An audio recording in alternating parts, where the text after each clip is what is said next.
पहले गुरु वंदना करते हैं अपने गुरु देवताओं का और माँ बाप पिता का मन में स्मरण करेंगे। ओम गुरु ब्रह्मा गुरु विष्णु गुरुदेवो महेश्वर गुरु साक्षात् परब्रह्म तस्मै श्री गुरुवे नमः। अखण्डमण्डलाकारं व्याप्तं येन चराचरं तत्पदं दर्शितं येन तस्मै श्री गुरुवे नमः। ओम या श्री स्वयं सकीर्तिनां भवनेश लक्ष्मी पापात्मनां कीर्तिनां हृदये सुबुद्धि शरदां सुतां कुलजनां प्रभवश्य लज्जा तां तास्मि परिपालय देवी विष्णुं शरणागतिनाथाय परित्राणपरायणे सर्वस्याधरे देवी नारायणे नमोस्तुते। गुरु चरण कमलेभ्यो नमः। पूजा प्रारंभे मातु पितृ चरण कमले देव्याय नमः।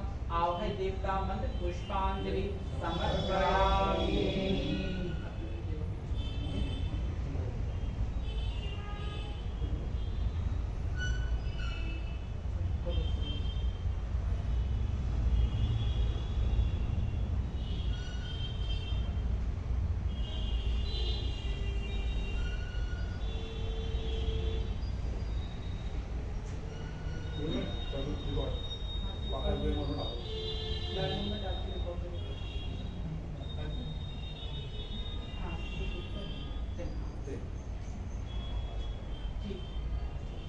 ओम हरि ओम नमस्ताय देवं देव गणेशं नमः बोधान विदास्म को विदुं हरि ओम या गच्छ ओम सर्वशालाय नमः।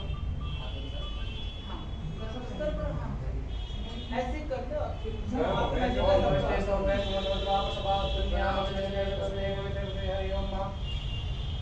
हरि ओम नमामि गंगे सपाद पंकजं सुधासुदर्वदिव्यरूपं भोक्तिं च मुक्तिं च सदा सुनित्यं भावानुसारेण सदा नराणां दृष्ट्वा जनस्तं पापं पीत्वा जनस्तात्रियं स्नात्वा जन्म सहस्रेषु शान्ति गंगे नमस्तुते। गंगायै नमः जलपात्रं समर्पयामि हस्तौ अर्घ्यं मुखे आत्मजलं सर्वांगे स्नानजलं समर्पयामि गन्धं विलेप्यं गन्धां च सत्तां समर्पयामि दमलपत्र पुष्पं समर्पयामि धूपम् आगनापयामि दीपं प्रदर्शयामि हस्तप्रक्षालपूर्वकं समर्पयामि। गणेश अंबिकाय सहितं मां गंगायै नमः। हरि ओम महापवित्रकरणम् ओम पवित्रे स्थो वैष्णव्यो सवित्रवः प्रसवः नामश्रेण पवित्रेण सूर्यस्य रश्मिभिः तस्य ते पवित्रपते पवित्रपूतस्याः पुने तस्य गेयम् पवित्रं कुर्याय। हरि ओम दीपज्वालन्यं दीपपूजनं कुर्यात् पुष्पम् आदाय हस्तं बद्ध्वा ओम शुभं करोति कल्याणं आरोग्यं सुख संपदा दुःखदारिद्र्यनाशाय पूजादीपं नमस्ते। जयन्ती मंगला काली भद्रकाली कपालिनी दुर्गा देवी माधात्री जय तं देव चामुण्डे जय भूतात्हारिकं जय सर्वगते देवी कालरात्रि नमस्तुते। दीपजालन्ये नमः। स्मानं तिलकं कुर्यात्। सब पे टीका लगा देना।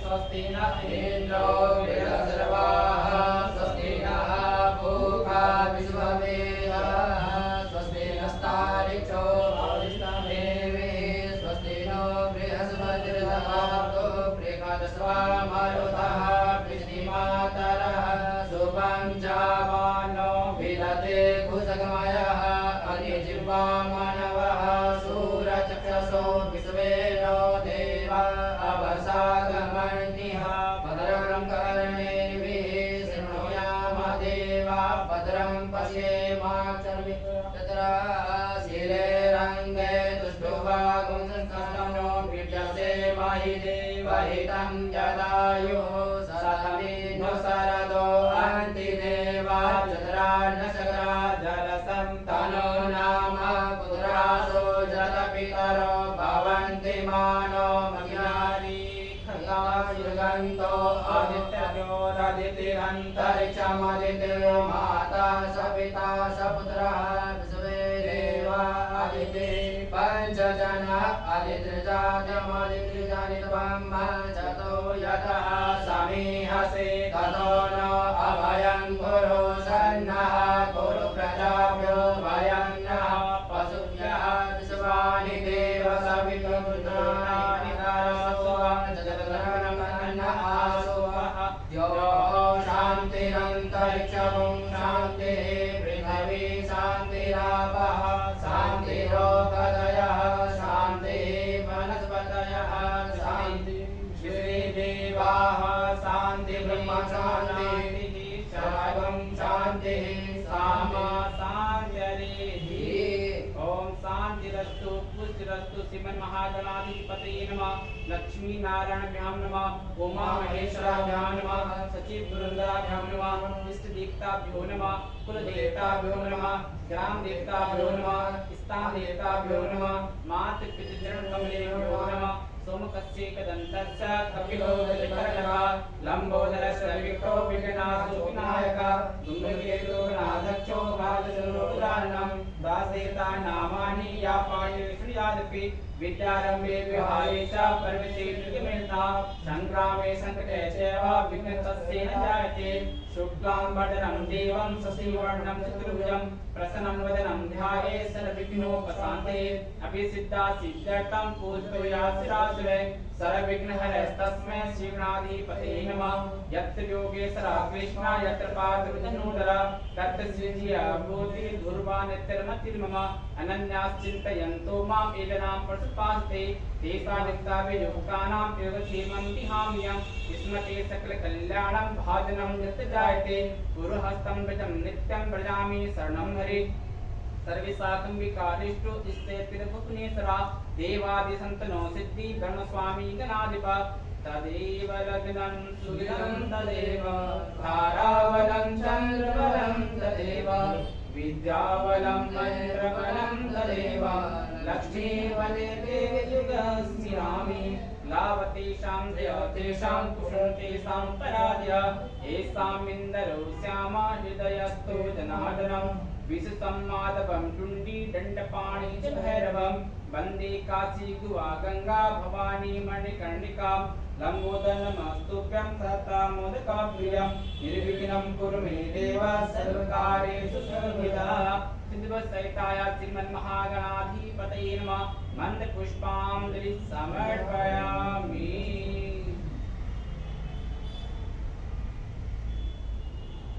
गणेश अंबिका प्राण प्रतिष्ठा एक हाथ में पानी में तौल डाला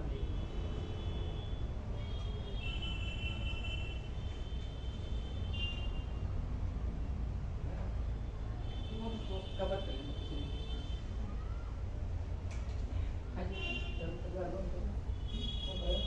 तो कवर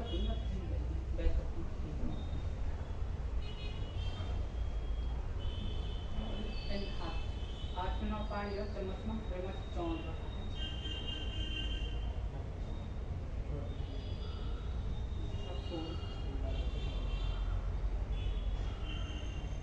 ओम मनो ज्योतिर्जुभगामाजस्य बृहस्पतिर्जगमिमन्तनो त्वरिष्ठगुं समिमन्ददातु विश्वे देवा स इहमादयन्तामों प्रतिष्ठ अस्य प्राणापतिष्ठन्तु अस्य प्राणादुन्दिता अस्य वेतमाचार्य माम हेतु शकर्षण गणेश अंबिकाय नमः। नमः प्राणप्रतिष्ठां कुर्यात् हरि ओम गणेशंबिकायै नमः ओम गणानां त्वा गणपतिं भवामहे ज्ञानां त्वा प्रियपतिं भवामहे निधीनां त्वा निधिपतिं भवामहे वसो मम आहवसानि कृपधमा त्वमजासि कृपधम्मा गणगणपतये नमः एकदन्ताय नमः मूषकवाहनाय नमः कुमारगुरुवे नमः सर्वविघ्नहराय नमः ओम अम्बे अम्बिके अम्बालिके नमामि कश्चनः शशवकः शुभद्रिकां कान्तिलवासिनी मां भगवते नमः देव्याय नमः आवनाट्य मन्त्रपुष्पाञ्जलि समर्पयामि ओम पाद्यपाद्यं हस्त्यो अर्घ्यं मुखे आचमनं सर्वांगे स्नानजलं समर्पयामि वस्त्रोपवस्त्रम् उपवस्त्रसहितं यज्ञोपवीतं परमं पवित्रं प्रजापतिं यं सहदं पुरस्तात् आयुष्यमग्रं प्रतिमन्त्र शुभ्रं यज्ञोपवीतं परमस्तु तेजा यज्ञोपवीतं समर्पयामि नमः यज्ञोपवीतान्ते आत्मजलं समर्पयामि गन्धं ओम त्वां गन्धर्वा अखनिस्वामिन्द्र त्वां बृहस्पति सोमो राजा विद्वान् अक्षमादमोच्यता गन्धं विलेपयामि नमः गन्धान्ते सुक्तान् समर्पयामि कमलपत्र पुष्पं समर्पयामि नमः धूपम् आग्रापयामि दीपं प्रदर्शयामि हस्तप्रक्षालपूर्वकं नैवेद्यं निवेदयामि नैवेद्यान्ते आत्मजलं समर्पयामि मुखवासाटे ताम्बूलं फलं समर्पयामि नमः करोविन्दनाटे चन्दनं द्रव्यदक्षिणां समर्पयामि नमः पुष्पं गृहीत्वा नमस्कारं कुर्यात्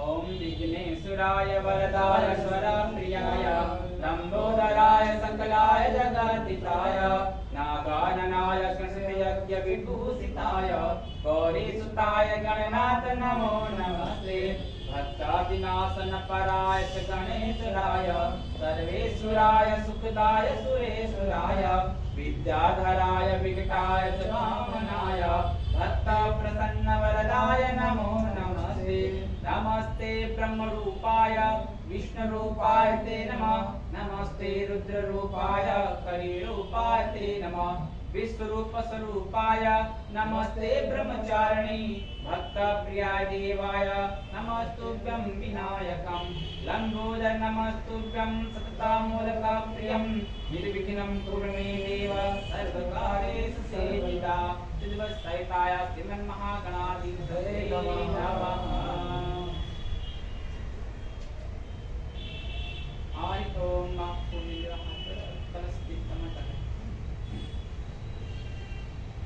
ओम वरुणदेव्याय नमः मनसां पूजनां समर्पयामि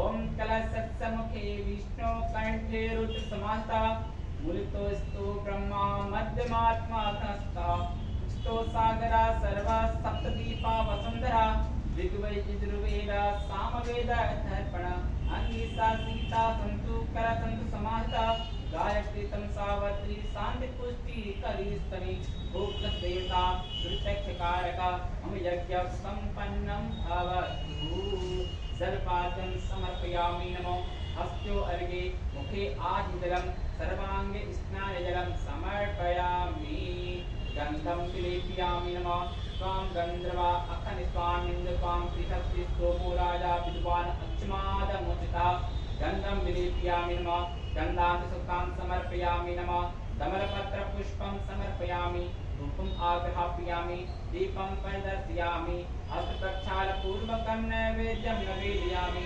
नैवेद्यान्ते आचमनं समर्पयामि मुखवासाटे ताम्बूलं समर्पयामि नमः गणेशंबिकाय सहितं सूरजमातृका देव्याः सहितं वरददेव्याय नमः फलं समर्पयामि नमः भेंट का नमस्कारात् दक्षिणां समर्पयामि पुष्पं गृहीत्वा नमस्कारं कुर्यात्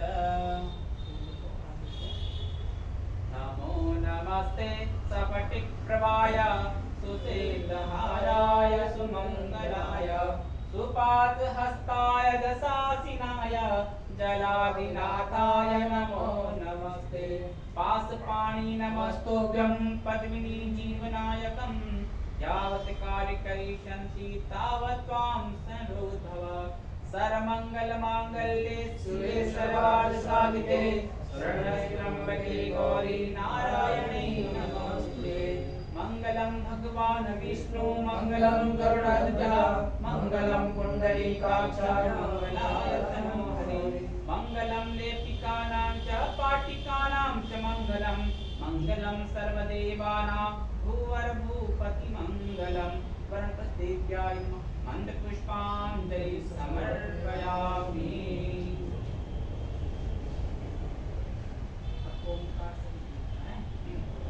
ओंकार बिंद संयुक्तं नित्यं ध्यायन्ति योगिनः कामदं मोक्षकं चैव ओंकाराय नमो नमः ओम स्वस्ति पतन्यां अहोरात्रे पाशन्तान्मस्मिन् व्याप्तं मोक्षनिखाणां मोक्षाणां सर्वलोकां महिषाणाम् आकाशं पत्तं तोयं यथा गच्छन्तु सागरं सर्वदेव नमस्कारं केशवं प्रतिगच्छति ओंकार सहितं ब्रह्मा विष्णु महेशानां स्वरूपाणां देवता आवनार्थे मंत्रपुष्पाञ्जलिं समर्पयामि तुलसीमातृकायै नमः गौरी पद्मा सचीमेका सावित्री विजया देवसेना सदा साहा मातरस्य लोकमातरा धृति पुष्टिस्ता तुष्टि आत्मानां कुलदेवता गणेशैका सिंध बीजपूजा षोडशः षोडशमातृकायै नमः आदिदेव्यायै नमः मन्त्रपुष्पाञ्जलिं समर्पयामि ॐ जलपाद्यं समर्पयामि नमः हस्तो अर्घ्यं मुखे आत्मजलं समर्पयामि स्नानजलं शुद्धजलं समर्पयामि वस्त्रोपवस्त्रम् उपवस्त्रसहितं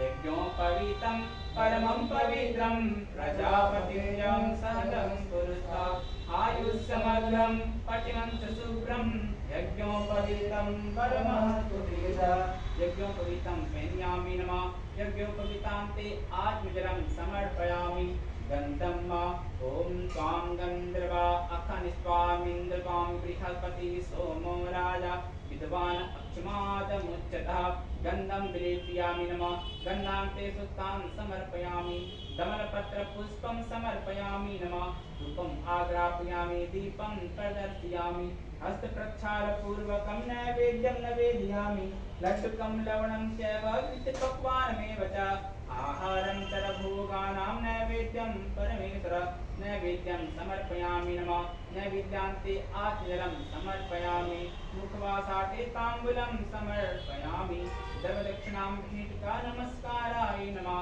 पुष्पं गृहीत्वा नमस्कारं कुर्यात् देवी प्रपन्नाति हरे प्रसीद प्रसीद माता जगतोऽखिलस्य प्रसीद विश्वेश्वरिपाय विश्वं त्वमेश्वरी देवी चराचरस्य दुर्गा देव्याय नमः अवन्त पुष्पाञ्जलि समर्पयामि अनेन पूजनेन प्रियन्तां नमः नवग्रहमण्डल आभय देव्याय नमः भानुभास्कराय नमः पुष्पं गृहीत्वा नमस्कारं कुर्यात् धियं सदा सवितुमण्डलमध्यवर्ति नारायणं सरसिजात सन्निविष्टा केयूरवाणमकरकुण्डलवान् किरीटी हारी हिरण्यमय बभूषितशङ्खचक्र पद्मासनं पद्मकरो दिबाहु पद्मादुति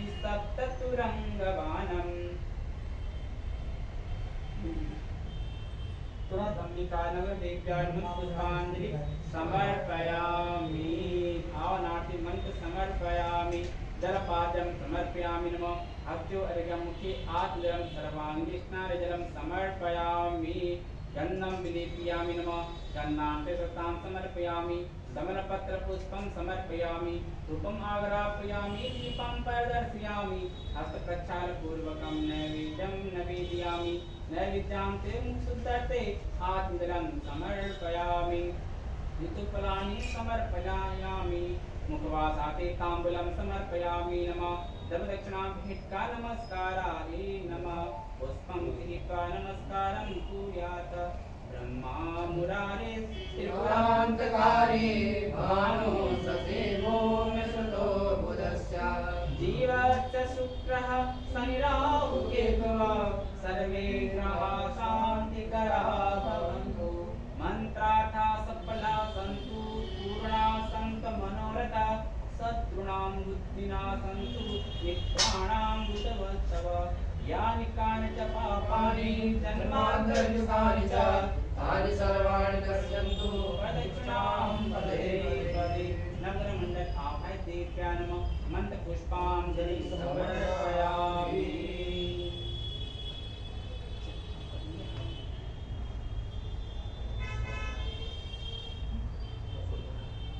अब यहीं पे कर लेते हैं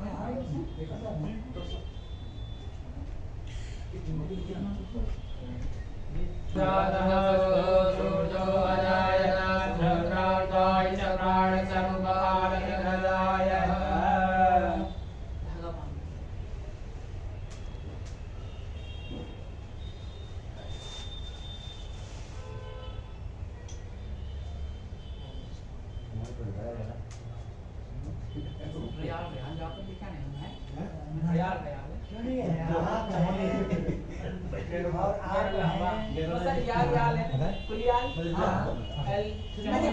एक चीज और देखना है जितना यार से जो है ज्यादा हैं बनी कारण क्या हो याल ना क्या स्थान के ये शुद्ध जो है व्याकरण है ना किसी स्थान से रिलेटेड जो लोग जहाँ जहाँ चले उनका काम करने वाले उनियाल री से आने वाले रियाल मतलब कई स्थान से जुड़े हो ना तो वो है क्रिया अभी रहेगी अब क्रिया करना ये इसलिए अधिकतर मैं जितना ना बामण पहचान ज्यादातर याल से याद आऊँगा ज्यादा ज्यादा ज्यादा याल लगाओ उसको बामण नहीं कुछ जजमान में पया बहुत कम नया थपल्याल थपल्या याद दोनों होते हैं हाँ पोखरिया पौड़ी पोखरा जजमान हाँ। टेरी पोखरा बाबा नहीं है जैसे कुमाऊं में 20 मिनट ऊपर लोग होते हैं यहाँ में 20 मिनट थपल्याल और ये मैं यहाँ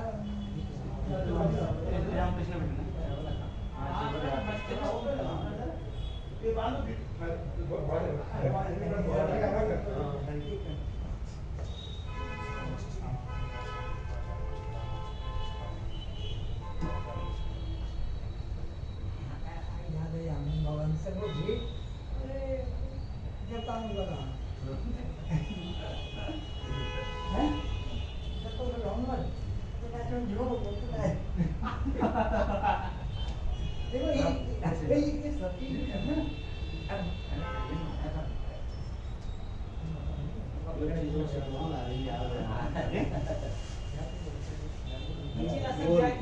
जन आदमी प्रवृत्ति रो न अब एक जाना बाद जब एक समय अंतराल में जन हिसाब हमार काम रो हम बड़ा काम कर ला तो बड़े आदमी नाम हो है ना अरोल्ट काम हाल तो नाम हो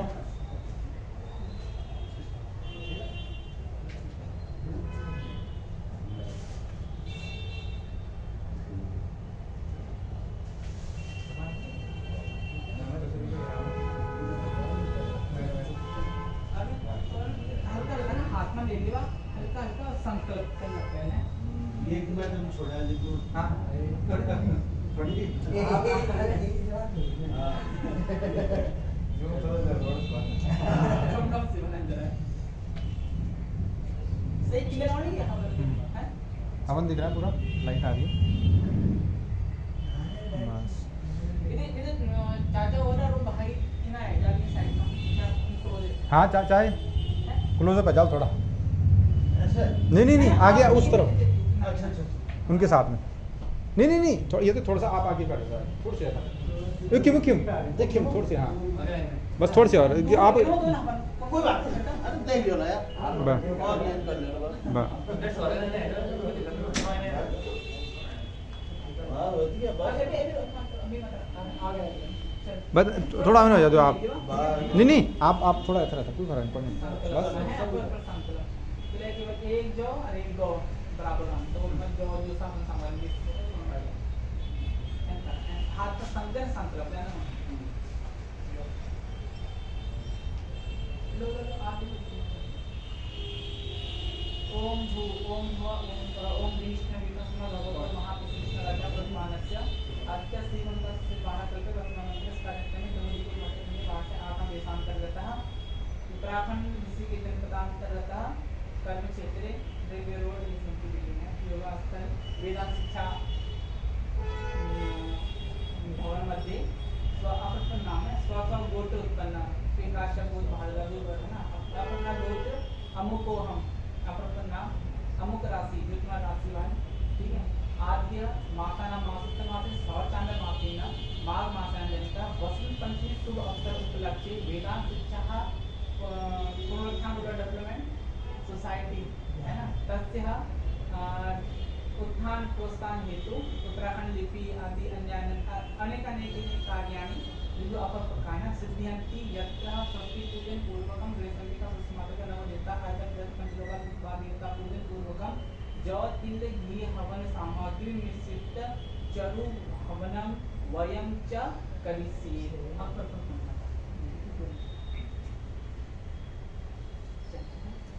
ओम भू अमृतवासिना अग्नि की प्रार्थना करता है ये अग्नि देवता जनन आप प्रज्वलित तो है ना मन में प्रकाश ज्ञान को प्रज्वलित हो और हम अपर अस्तित्व ना खो अपर अस्तित्व बने रखो हमारी कार्य संकल्प से वो दिन प्रतिदिन पढ़िल रहेगी हमारे मन में संकल्प है करती और हमारे मन में तो ज्ञान की प्रकाश से निरंतर होगा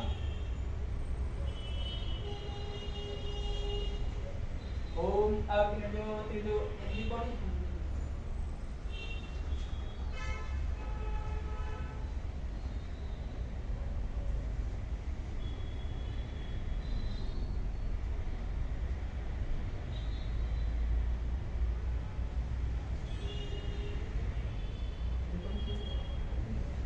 ओम अग्निज्योति अग्नि स्वाहा सूर्यो ज्योति सूर्य स्वाहा अग्नि वट ज्योति स्वाहा सूर्यो ज्योति सूर्य स्वाहा चंद्रमा मनसो जातः सूर्यो अजायत श्रोत्रान्वायशप्राणसमानभिरजायत अग्निदेवाय नमः ओम भू नमः स्वाहा ओम भुवः स्वाहा ओम स्वा स्वाहा ओम गणानां त्वा गणपतिं हवामहे प्रियाणां त्वा प्रियपतिं हवामहे निधीनां त्वा निधिपतिं हवामहे वसो मम महामहानि द्रवतः त्वमजासि द्रवतं मा स्वाहा एक दंताय नमः स्वाहा सत्वाहनाय नमः स्वाहा कुमार गुरुवे नमः स्वाहा ओम अंबिके अम्बालिके नमः दक्षिणः श्रमकः शुभद्रिकां पीडवासने नमः स्वाहा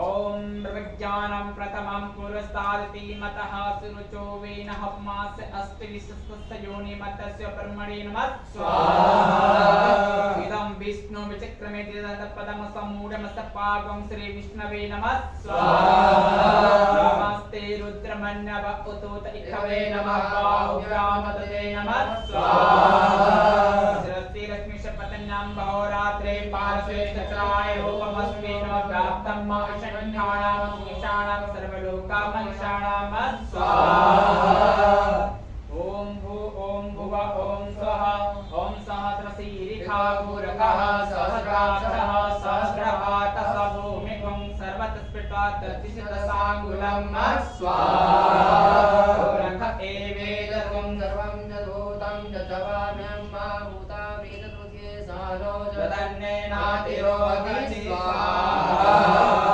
एतावानश्च महिमातो दायांश पुरकः पादो सिंहा भवत् पुनः ततो विखङ्ग विकामसासनानसने अभि स्वाहा उदयपुरकः पादो सिंहा भवत् पुनः ततो विखङ्ग विकामसासनानसने अभि स्वाहा ततो विराट जायत विराजो अधिपुरकः सजातो अतिरिचतसा भूमि मतो पुरः स्वाहा तस्मादजा सर्वभूतः संवृतं पितदा जम्य पशुस्ताश्रे वायव्यानारण्य ग्राम्य सजे स्वाहा तस्मादजा सर्वभूतः ऋषः सामानिजये चन्द्रासि जगीले तस्मादजा अजाय स्वाहा तस्मात् स्वा अजायन्त जेगे चो भयादतः गावो हजगिरे तस्मात् समाजाता अजावय स्वाहा तं जज्ञं मृतिः परखन्न पुरखं जातमग्रतः तेन देवा अजयन्त साध्यारिकयसे स्वाहा जत्पुरखं व्यदतुः कपिला व्यकल्पयन्न मुखं किमस्यासि किं बाहो किमुरुपादा उचेते स्वाहा ब्राह्मणस्य मुखमासीत् बाहुं राजन्यः कृतः गुरु ततस्य वैश्यः पद्म्याङ्गुं सूत्रम् अजायत स्वाहा चन्द्रमा मनसो जातः ततो सूर्यो अजायतः सूर्योऽन्वायुश्च प्राणश्च मुखादखिलजायत स्वाहा नाभ्यासीदन्तरिक्षगुं शेष्णोजोः समभतता पृथिव्यां भूमिदिशः श्रोत्रान्तता लोकान् स्वाहा तत्पुरुषेण हविका देवा जगमतन्वतः वसन्तोऽस्यासीदाजं ग्रीष्मैरः सरद्भिः स्वाहा शासन् परिदयस्तेः सप्तसमिलः कृताः देवा जगजन्वानाम् अवदनं पुरकं पशुं महान्तं स्वाहा ओम अद्भ्यः समभितः पृथिव्ये रसा च व्यकर्णः समप्राप्ते तस्य दष्टा विदधतु पवनेते तन्मृतस्य देवानां स्वाहा ओम श्रुतिरस्य पतन्यां बहुरात्रे पात्रे प्राणलोकमत्वेन व्याप्तं महस्य विषाणां विषाणां सर्वलोकामनिषाणां स्वाहा ओम भू ओम भुव ओम स्वः श्रीमन्महागणाधिपतये नमः स्वाहा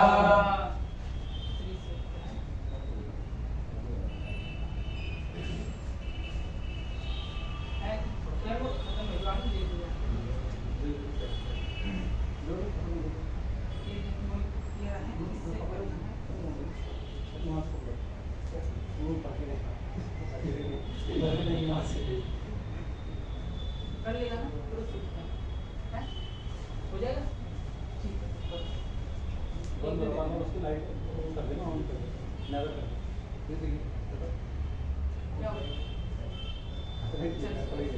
दूसरा तो अपना आदत में याद नहीं होगा ठीक याद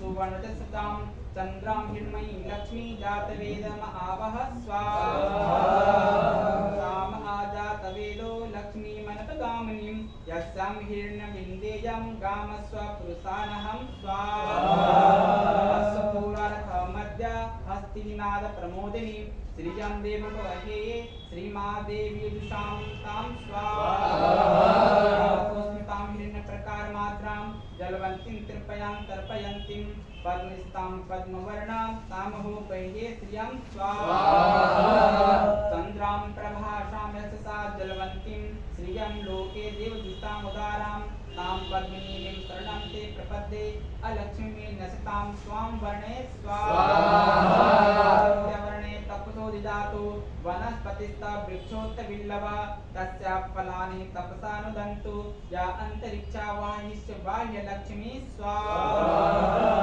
उपैतु मादेव सखा कीर्तिस्य मणिनां सह प्रादुर्भूतोऽस्मिन् राष्ट्रेऽस्मिन् कीर्तिमद्विजं ददातु मे स्वाहा तिप्पासामलां ज्येष्ठाम् अलक्ष्मी न स्याम्यहम् अभूतिं समृद्धिं च सर्वां निर्णोति गृहात् स्वाहा द्वारां दुराधर्षां नित्यपुष्टां करीक्षणीं ईश्वरीं सर्वभूतानां तामिहो श्रिये हे श्रिये स्वाहा मनसर्वकामनापूर्तिं वाचा सत्यमसीमहि पशूनामुपमन्यस्य मयि श्रीः श्रुतां यशः स्वाहा कर्दमेन प्रजाभूता मयि सम्भव कर्दमा श्रियं वास मे कुले मातरं पद्मालिनीं स्वाहा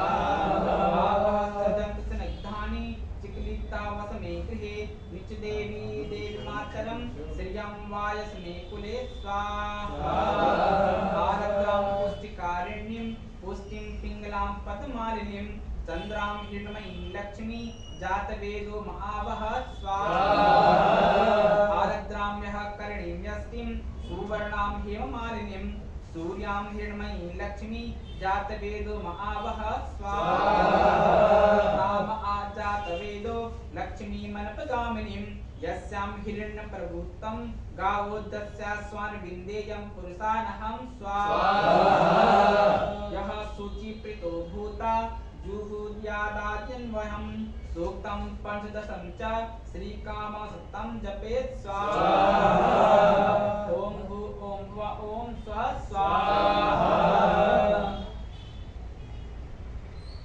स्वाहा स्वाहा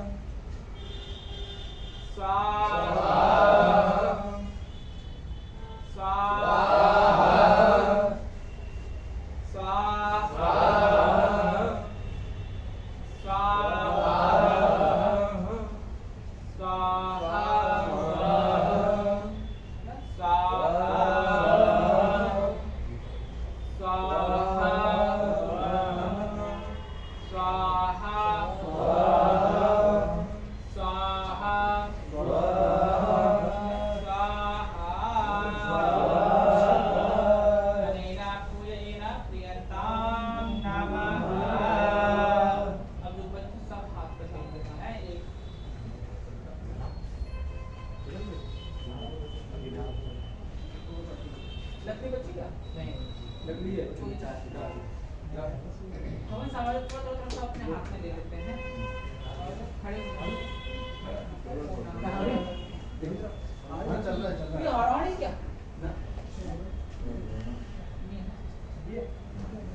ओम अग्निमूर्धानन्दिवो अर्तं पृथिव्या वैश्वानरमित आजातमग्निं सम्राजमतिथिं जनानां सन्नं पात्रं जनयन् तदेव एकः ओम पूर्णमदः पूर्णमिदं पूर्णात् पूर्णमुदच्यते पूर्णस्य पूर्णमादाय पूर्णमेवावशिष्यते ओम शांति शांति शांति स्वाहा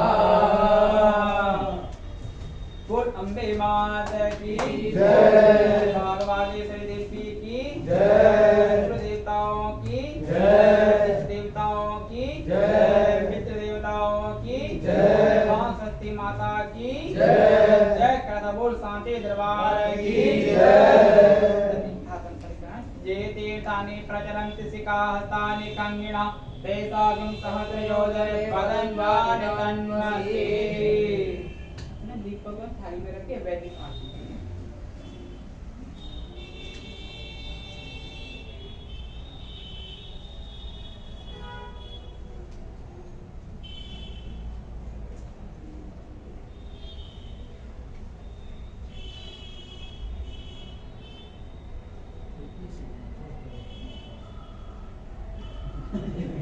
भाई मैं ज्यादा काम पे बड़े ना अच्छा हाँ देखो काम करने लगे आप आ जाओ ना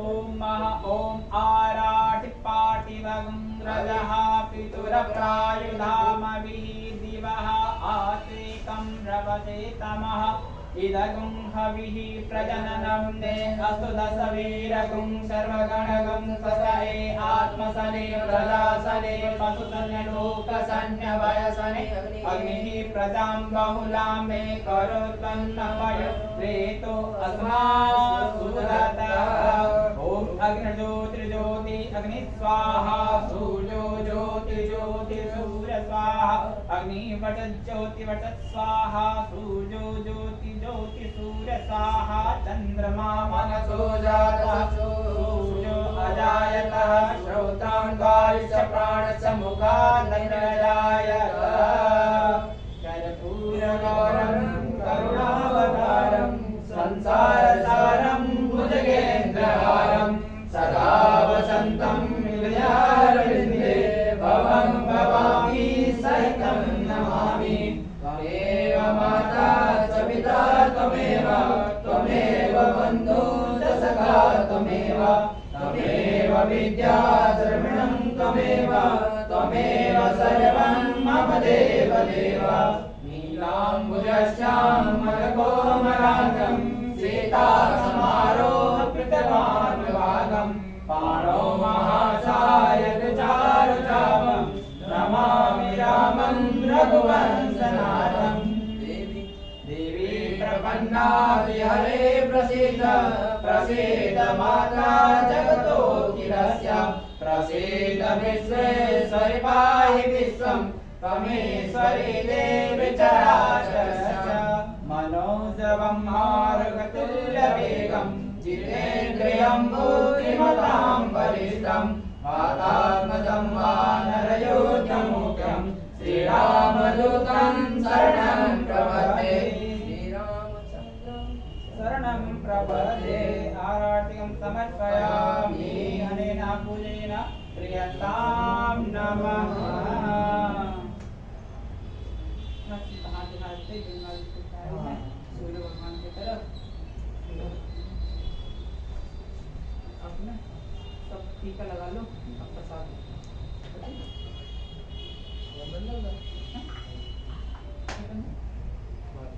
भात अभी ट्राई किया बस एक चम्मच लो ट्राई निकाल देना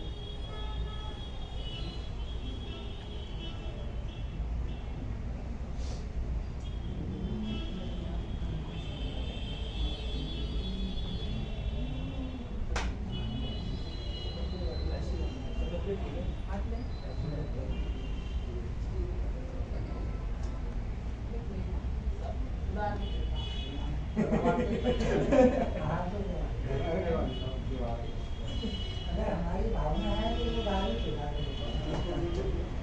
अरे फिर हमारे इतना बता दे कि हम तुम्हें दे सकें उदाहरण में काम करा या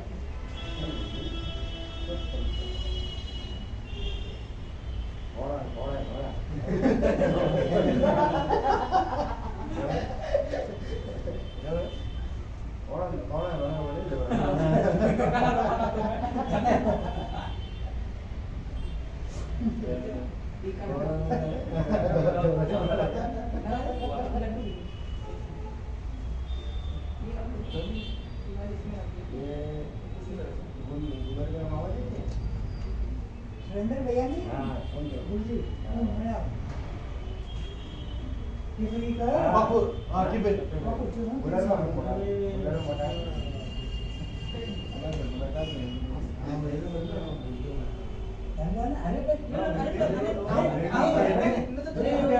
आप लो ना पूर्ण भाई हैं बिल्कुल बिल्कुल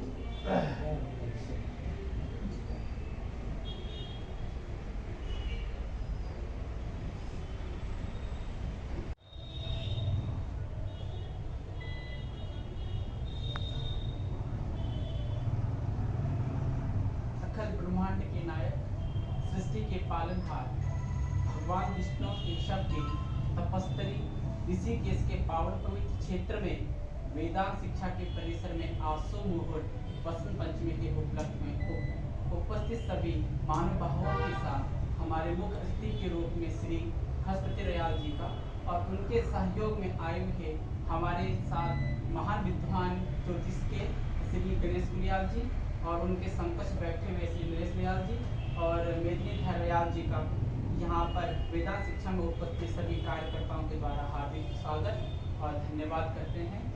आप सभी को पता ही होगा कि आज सरस्वती पूजन के बाद हम सभी महानुभावों को यह शुभ अवसर प्राप्त हुआ है कि यहाँ पर जो विद्वान लोग आए हुए हैं उनके मुखार बिंद से हमारे लिए सबसे सौभाग्य की बात ये है कि उनके मुखार बिंद से हमें आज अच्छा सा अच्छा ज्ञान, उनका अनुभव और उनकी कार्य करने की शैली को जानने, सुनने और समझने का सौभाग्य प्राप्त हुआ है। मैं आप सबके सहयोग के साथ और आप सबके करतल ध्वनि के साथ श्री मुख्य अतिथि हस्पति रयाल जी का स्वागत करता हूं और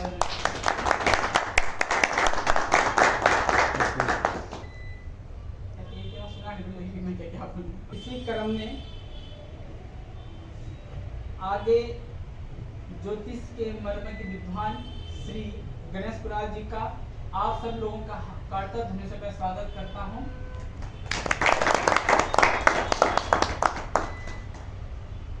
और सबसे जो इस पूरा कार्यक्रम को जिन्होंने आधार बनाया है, जिन्होंने इसको अग्रसर बढ़ाया है, वो पुनरुत्थान rural development and social welfare society जो अध्यक्ष हैं ज्योति प्रसाद जी, उनका भी हार्दिक स्वागत है। साथ में हमारे विभागाध्यक्ष राहुल चमोले जी का भी हार्दिक स्वागत है। का भी हार्दिक स्वागत अभिनंदन। आपकी तालियां रुकनी नहीं चाहिए, ऐसे बजाते रहिए। संचार विभाग के अध्यक्ष श्री पंकज जयकर जी और प्रशांत यादव जी का भी हार्दिक स्वागत और विशेष कार्यकर्ता सहयोग के रूप में श्री मेदिनी रयाल जी, नरेश रयाल जी, जी का हार्दिक स्वागत एवं अभिनंदन। अब आपका समय जाया न करके मैं सीधा यहाँ पर उपस्थित सभी महानुभावों को आमंत्रित करता हूँ कि हमारा जो यहाँ पर कार्यक्रम हुआ है उस कार्यक्रम को आगे बढ़ाने की अनुमति प्रदान करें। और हम सबसे पहले यहाँ पर आमंत्रित करना चाहेंगे जो इस पूरे कार्यक्रम को संभाल रहे हैं अध्यक्ष श्री ज्योति प्रसाद रयाल जी कि आकर के अपने मुखारबिंद से 2 शब्द बोल करके हमें प्रेरित करें।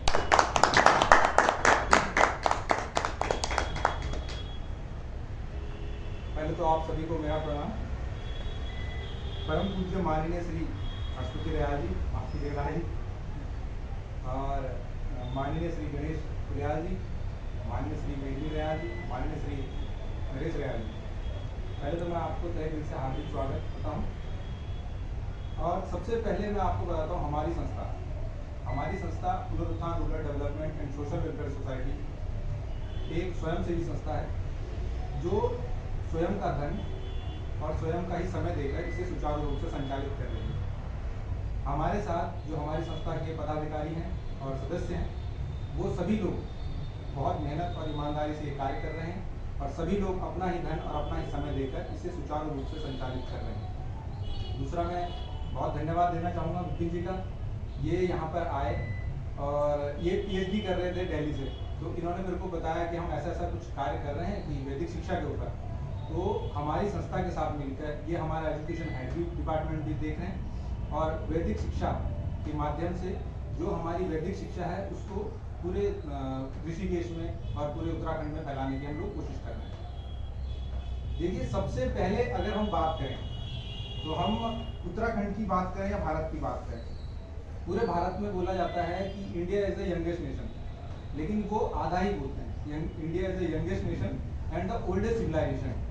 प्राचीन भी हम हैं और अप्राचीन भी हम हैं। दूसरी सबसे बड़ी बात है कि भारत शब्द का अर्थ ही क्या है। भारत शब्द आप देखिएगा तो भारत शब्द प्रायवाची है सूर्य का और राजा भरत के नाम से भी लिया गया। भा का अर्थ होता है ज्ञान और रथ का अर्थ होता है लगा हुआ। तो भारत का पूरा अर्थ हुआ जो ज्ञान के अनुसंधान में सदैव लगा हुआ है, वो है भारत। अब देखिए, जो 2000 साल पहले लोग यहाँ सीखने आते थे, तो क्या वो बुद्धिमत्ता सीखने आते थे? वो अपने चरित्रों के विकास के लिए आते थे। अब देखिए, बुद्धिमान और चरित्र के विकास में कितना अंतर है। राम और रावण में बुद्धिमान ज्यादा कौन? रावण, वो बड़ा पंडित थे। दूसरा देखिए, दोनों में धर्मान ज्यादा कौन? रावण, सोने की लंका, घास फूस की झोपड़ी। तीसरा देखिए कि वो सबके सब, जब अगर देखा जाए तो रावण में ज्यादा विद्वान कौन? रावण। अब जो रावण थे, अब उनमें देखिए ज्यादा शिव का भक्त का पुजारी कौन? रावण। रावण कहते थे कि अब रावण और राम में अगर शिव भक्ति को देखा जाए तो रावण कहते थे कि अपने शिष्यों को काट काट मैंने शंकर को पूजा। इतने बड़े पुजारी तो राम भी नहीं थे। अब जब इतनी सारी चीजों में राम ही और रावण में जब इतना डिफरेंस है, तब भी सोचिए राम की चीज में सबसे आगे रहे होंगे। राम थे चरित्र में, इसलिए तुलसी ने लिखा है रामचरितमानस। तो जो पहले 2000 साल पहले जो लोग यहाँ सीखने आते थे, वो सिर्फ अपने चरित्र के विकास के लिए यहाँ पे आते थे। अब देखिए कि जो पहले के लोगों की बहुत सारी अवधारणाएं हैं कि लोग पहले यहाँ जो थे वो इसको पढ़ने का अधिकार नहीं था, उसको नहीं था। मैं उन लोगों से बोलना चाहूंगा कि उन्होंने कभी ओरिजिनल टेक्स्ट पढ़े ही नहीं। आप देखिए, गीता का श्लोक में ही ले लीजिए। गीता के श्लोक में भगवान श्री कृष्ण अर्जुन को स्वयं कहते हैं कि अगर आप देखिए अर्जुन, सारे गुण कर्म और गुण के सिद्धांत पर हैं। यदि आपके गुण कैसा है और आपके कर्म कैसे हैं, उसके बाद आपकी डिसाइड होती है कि आप किस उसमें जाएंगे। आप देखिए अर्जुन, जैसे अर्जुन है, अर्जुन अगर बोलते हैं भगवान श्री कृष्ण को, देखिए अगर कोई पंडित है और वो रक्षा के क्षेत्र में चला गया तो वो क्षत्रिय कहलाएगा, और कोई क्षत्रिय है और वो किसी अध्यापन के क्षेत्र में चला गया तो वो पंडित कहलाएगा।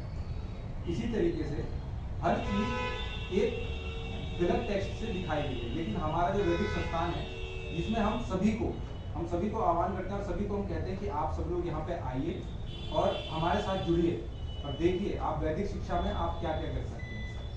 वैदिक शिक्षा की एक और सबसे बड़ी चीज है, वैदिक शिक्षा में जो भी लोग हमारे साथ आए हैं, जुड़े हैं, वो एक अलग तरीके जुड़े हैं। अब देखिए कि सूर्य ग्रहण और चंद्र ग्रहण ले लीजिए। सूर्य ग्रहण और ये चंद्र ग्रहण होता है, वो जो अगर नासा की आप देखोगे रिपोर्ट्स तो उनको 1950 के बाद पता चला, लेकिन हमारे पंचांग तो युधिष्ठिर के जमाने के हैं। हम तो उनको पहले से हमें सब चीजें पता चल रही थी कि हम कौन सी चीज कहाँ है, और हम उससे पता भी लगा रहे थे। तो हम वेस्ट की तरफ ज्यादा भागे, ना कि अगर हम अपने ज्ञान की तरफ, अगर हमें अपने देश को आगे बढ़ाना है तो हमें यहीं से सीखना होगा। हमें अपने वेदों को, हमें अपने उपनिषदों को, उनको जितना हम अच्छे ढंग से पढ़ें, जितना हम अच्छे ढंग से समझें, वो हमारे लिए भी फायदेमंद होगा और पूरे देश के लिए भी फायदेमंद होगा। तो मैं आप सभी से बोलूँगा कि आप सभी के सब लोग संस्कृत पढ़िए और अपने देश का खूब नाम रोशन करिए। दूसरा, हमारे यहाँ एक हम योगा भी चला रहे हैं। योगा देखिए, अगर आप पूजा करते हैं तो आप भगवान को खुश करते हैं, लेकिन अगर आप योगा करते हैं तो आप भगवान को अपने पास महसूस करते हैं। तो योगा करिए, स्वस्थ रहिए। सभी से मेरा बस यही, और अपनी वाणी को यहाँ पर विराम देते हुए मैं बस सिर्फ एक ही चीज़ कहना चाहूँगा, अपने सपनों को पूरा करने के लिए कमर कसें, बलिदान करें, जो पाया है उसमें खो ना जाए और जो खोया है उसका ध्यान करें। धन्यवाद।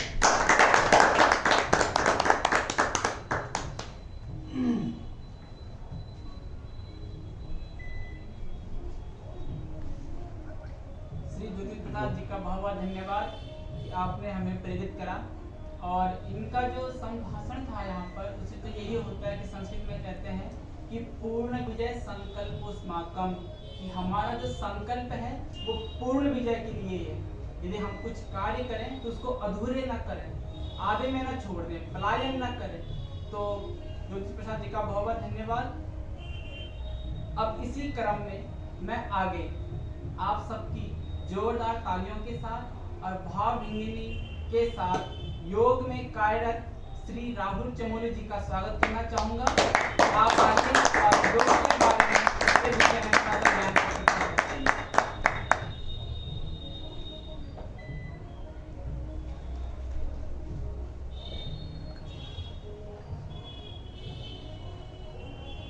नमस्कार सभी को, मेरा नाम राहुल चमोली है और मैं यहाँ वेदांत में योग कराता हूँ। योग से मेरा तात्पर्य यह रहेगा, सबके जितने भी मतलब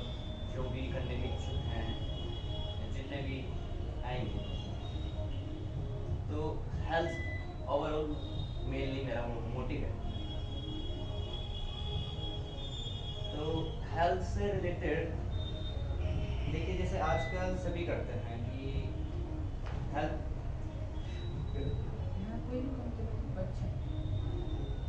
तो योग किस तरह आपको स्वस्थ रखेगा, मेन बात यहाँ पे यह है।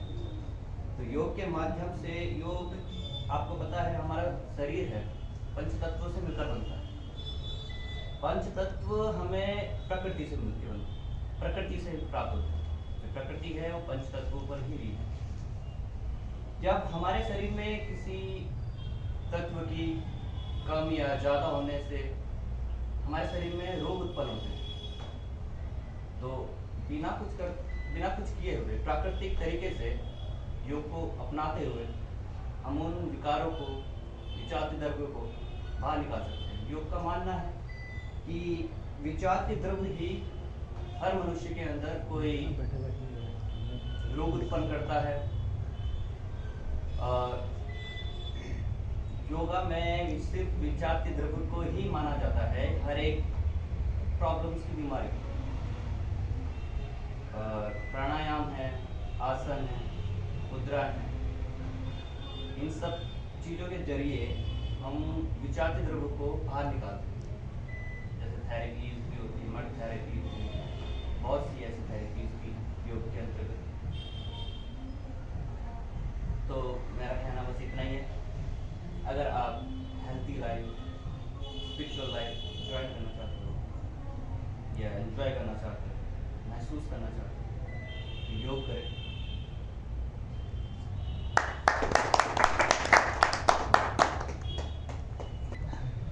राहुल चमोली जी का बहुत बहुत धन्यवाद कि उन्होंने हमें योग के बारे में बताया, योग के जो महत्व है उसकी उपयोगिता के बारे में बताया। और इनके संभाषण से हमें यही ज्ञान प्राप्त होता है। पतंजलि योग सूत्र में भी लिखा है कि योगस्य चित्त वृत्ति निरोधा। जब हम अपने चित्तों की वृत्तियों को रोक लेंगे, उन पे संयम कर लेंगे, उनको कंट्रोल कर लेंगे, तो हमारे अंदर जितने भी विकार हैं, चाहे शारीरिक रूप से हो चाहे मानसिक रूप से हो, उन सबसे हमें निवृत्ति मिल जाती है।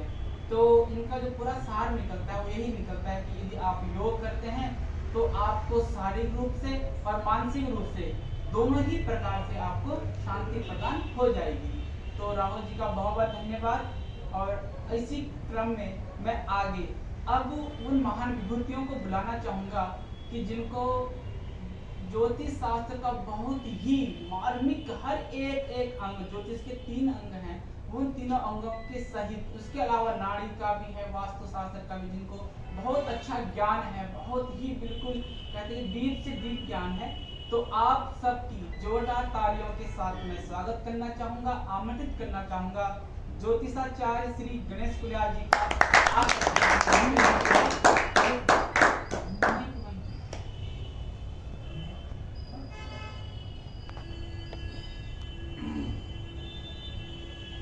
सर्वेभ्यो नमो नमः। आज की इस सभा के अध्यक्ष श्री हरस्वती दयाल जी, वेदांग शिक्षा के डायरेक्टर निदेशक श्री जितेंद्र दयाल जी, एवं वेलफेयर सोसाइटी और पुनरुत्थान के संस्थापक अध्यक्ष श्रीमान ज्योति प्रसाद दयाल जी, जिनके तत्वाधान में आज यहाँ पर बसंत पंचमी के उपलक्ष्य में योग, वेदांत, वेद, ज्योतिष के संबंध में परिचर्चा करने के लिए भिन्न भिन्न जगहों से विद्वान पधारे हैं। और इसी परिप्रेक्ष्य में मुझे भी आमंत्रित किया गया, तो सबसे पहले मैं ज्योति प्रसाद दयाल जी का धन्यवाद करना चाहूँगा और साथ साथ श्री जितेंद्र दयाल जी का भी धन्यवाद करना चाहूँगा, जिनके वेदांत शिक्षा संस्थान में आज यह कार्यक्रम संपादित हो रहा है।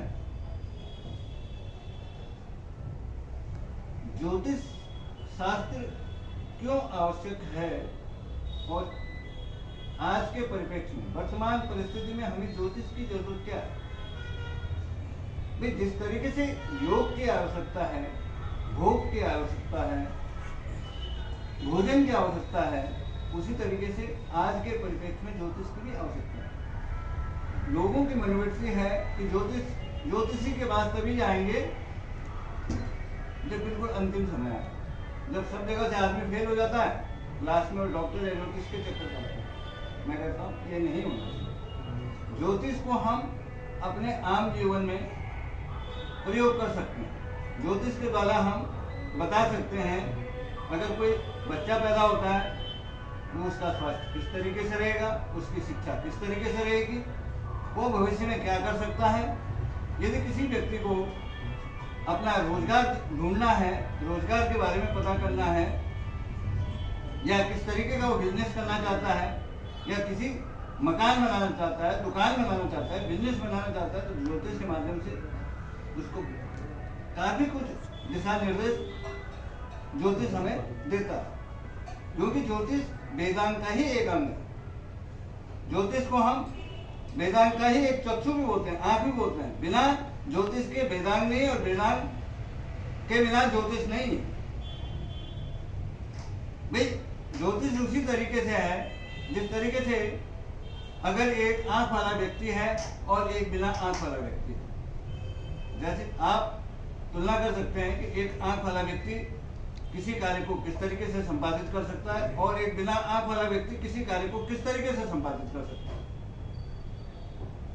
इसको आप भली प्रकार से समझ सकते हैं। तो ज्योतिष से हम, अगर कोई बालक है, कोई बच्चा है, पढ़ रहा है, तो आज के परिप्रेक्ष्य में, वर्तमान परिस्थिति में कोई भी अभिभावक है तो वो पता कर सकता है अपने बच्चे के बारे में, अपना लड़का है, लड़की है, उसके भविष्य के बारे में कि भाई इसका फील्ड क्या होगा। क्योंकि आज के डेट में बहुत आयाम खुले हुए हैं, आदमी कंफ्यूज है।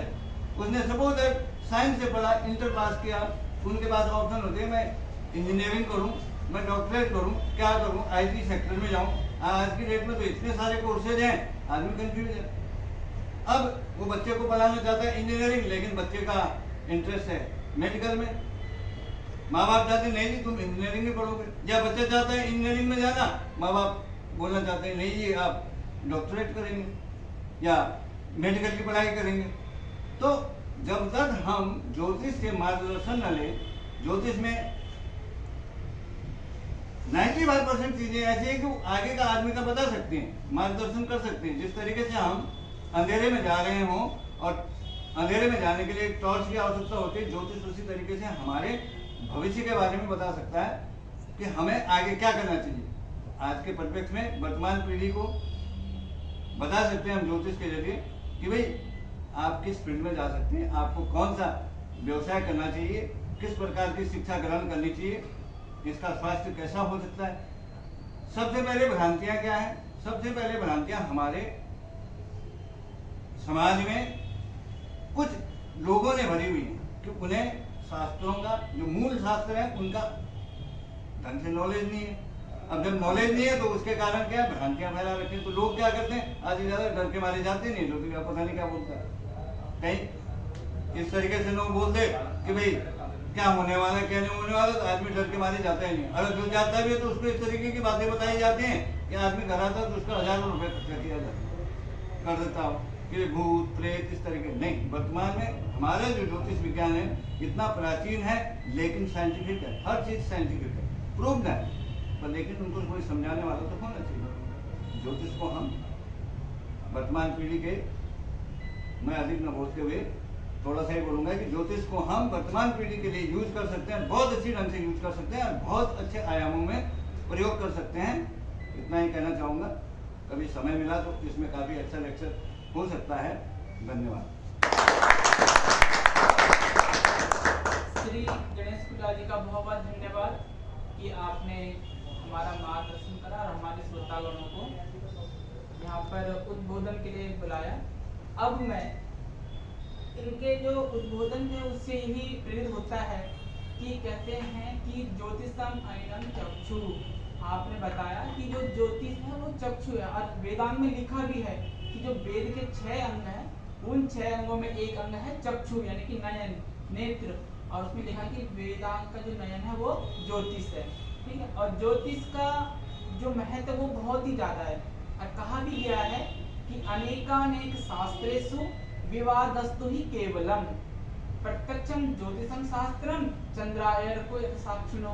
सिर्फ ज्योतिष एक ऐसा शास्त्र है जो प्रत्यक्ष है, जिसकी गणना चंद्रमा और सूर्य से होती है। तो इसी शब्दों के साथ बहुत बहुत धन्यवाद श्री गणेश पुजारी जी का। अब मैं इसी क्रम में आगे चलते हुए उन महानुभावों को यहाँ पर मंच पर आमंत्रित करना चाहूँगा जिन्होंने इस कार्यक्रम को जनमानस में फैलाया है, जनमानस तक, एक एक घर घर तक, जन जन तक जिनको भेजा है, जहाँ तक पहुँचाया है। वो संचार विभाग के जो मेन हेड हैं श्री पंकज गेरला जी, तो आप सब लोगों की जोरदार तालियों के साथ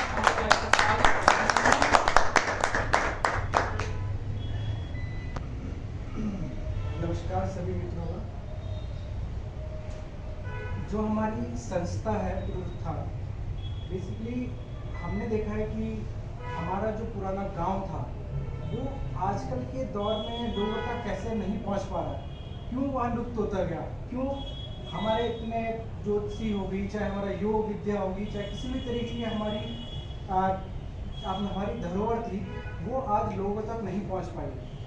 उसका सीधा सा रीज़न ये है कि वो आजकल के दौर पे हम उस तकनीक को नहीं यूज़ कर पा रहे हैं। तो मेरा यहाँ पे आने का उद्देश्य यही है कि हर एक चीज़ जो हमारे इस पुनरुत्थान, हमारे गांव और हमारे उत्तराखंड को दोबारा से वापस लाने में योगदान करेगा और मैं लोगों तक अपनी बात को पहुंचा सकूंगा, चाहे वो ज्योतिषी हो, चाहे योग हो, चाहे कोई भी, चाहे हमारा वुमेन एम्पावरमेंट हो। सो सभी चीज़ों को लोगों तक पहुंचाना यही मेरा उद्देश्य रहेगा।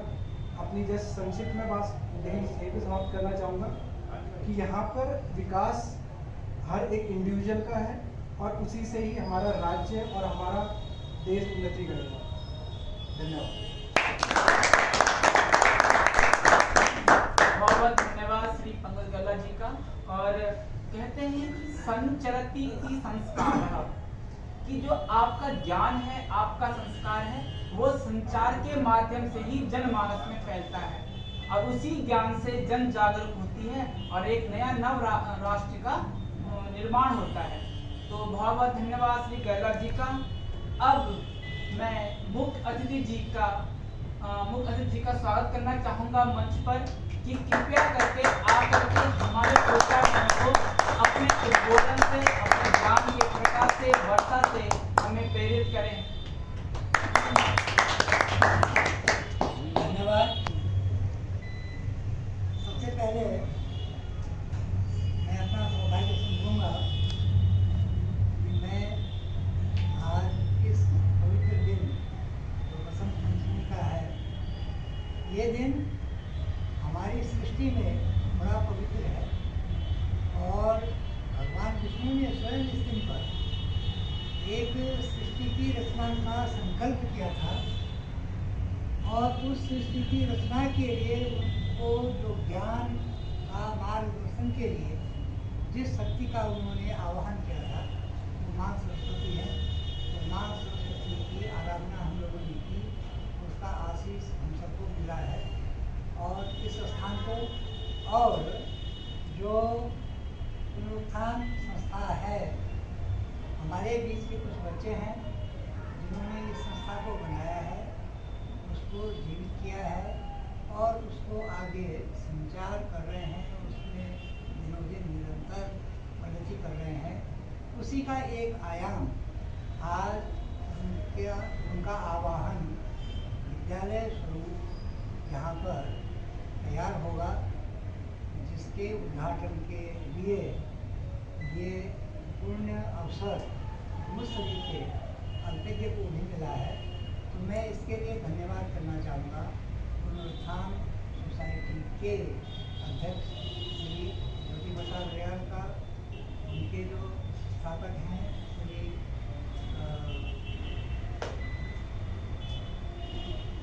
दीपन रियाल जी का, और जो योग अध्यक्ष हैं श्री राहुल चौधरी जी का, अतएव जो समस्त यहाँ पर उनके सहयोगी हैं, संस्था से जुड़े हुए हैं और इन महान कार्यों के प्रति अपना लगाव व्यक्त करते हैं, उनकी उपस्थिति यहाँ पर मेरे लिए वंदनीय है। मुझे आज कहा गया है कि आप अध्यक्ष तो बहुत बड़ी चीज़ होती है, ये आपकी महानता है कि आपने सात्विक तौर पर मुझको अध्यक्ष की पदवी दी है। अध्यक्ष आप लोग हैं और ये कहना मुझे आज जो है बड़ा गर्व महसूस हो रहा है कि मैं अपने आगे की पीढ़ी को जो मैंने आज सुना, इससे पहले भले बच्चे मेरे बहुत करीब के हैं, अपने ही बच्चे हैं, मैंने इनको कभी इतनी निकटता से नहीं सुना था। और मेरा अगर आप यकीन करें तो मेरा इन पे इतना विश्वास इससे पहले था भी नहीं, जो आज उनको विश्वास मिल गया है कि हम जिस लक्ष्य के लिए हैं, जिस उद्देश्य के लिए हैं, जिस राह पर हैं, वो हमें एक दिन अवश्य मंजिल तक पहुंचाएगा। ये मेरी ईश्वर से भी कामना है और आप सब लोगों के सहयोग से ये होगा। बात आती है कि आज जो वेदांग विद्यालय या वेदांग शिक्षा यहाँ पर आरंभ होगी, इससे संबंधित जिन मैं विद्वान कहने में मुझे कोई हिचक नहीं हो रही है। मैंने आप सब बच्चों की जो बात सुनी वो विद्वतापूर्ण है और उसमें झलक रहा है कि आपका आत्मविश्वास अवश्य फलीभूत होगा और इससे हमारे समाज को काफ़ी लाभ होगा। और वो लाभ आप जानते हैं कि यदि अगर समाज को लाभ हुआ तो व्यक्ति विशेष को लाभ होना लाजमी है। कतिपय उदाहरणों में ऐसा मिलता है कि यदि एक व्यक्ति विशेष को लाभ हुआ तो समाज को लाभ हो या न हो ये संदिग्ध होता है, लेकिन अगर समाज को लाभ होता है तो प्रति व्यक्ति को लाभ होता है। ये मेरी अपनी अवधारणा भी है और जो प्रैक्टिकल है वो भी यही होता है।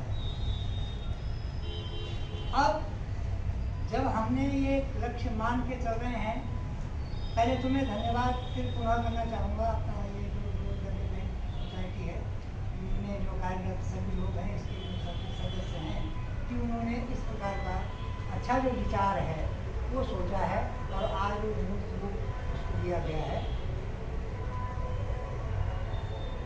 योग जैसी बात पर जो योग यहाँ पर विद्वान हैं योग शिक्षा के, उन्होंने कहा कि योग जो है वो जीवन का एक सार है निसंदेह, लेकिन मैं इसमें ज़रा सा और मैं जोड़ नहीं रहा हूँ, लेकिन अपनी एक सहमति समझिए इसको जोड़ रहा हूँ इसमें कि योग का जो अर्थ है या योग जो है वो सिर्फ शारीरिक नहीं है, योग मानसिक भी है, शारीरिक भी है और सबसे बड़ा है आज के समाज में जो विघटन उत्पन्न हो रहा है, जो मानसिक विकृति है, उसको शांत करने के लिए योग बहुत महत्वपूर्ण है। और हमारा योग जो बाबा रामदेव के द्वारा संचालित हो रहा है, प्रचार प्रसारित हो रहा है, वो उससे तो हमारी देश की ख्याति है, हमारे देश की पहचान विश्व पटल पर नंबर की है। तो उसी से ही प्रेरणा लेकर के हमारे योग शिक्षक का भी ये संकल्प है कि हम समाज की प्रत्येक बुराई को योग के माध्यम से दूर कर सकते हैं। ये धन्यवाद के पात्र हैं, मैं उनका विशेषता धन्यवाद करूँगा कि वो इस तरह से जो अपने काम को जो यथार्थ में। अब आती है बात, यहाँ पर गैरला जी हैं, गैरला जी जो है IT क्षेत्र से हैं, वो इस संस्था को IT का हमें सहयोग और मार्गदर्शन है वो करेंगे।